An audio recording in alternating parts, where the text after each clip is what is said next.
Hi, my name's Kama. I'm going to show you what happens if for some reason your key doesn't work. Either the buttons don't work on it to unlock your door, or the button on the door isn't working, or the unlock isn't working on your door.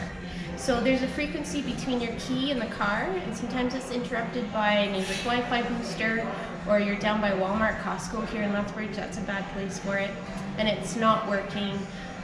What you do is fish your key out of your pocket or your purse. You take the key out of the back, you just pop that little switch there and it pops right out. You use it in the lock cylinder. Now don't panic.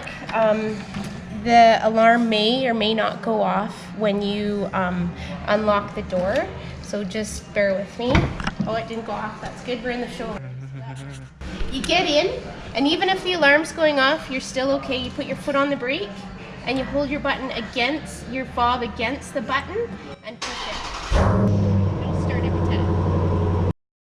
Did you find the video helpful? Leave us a comment below and let us know. And remember, if you don't know, Bridge City knows.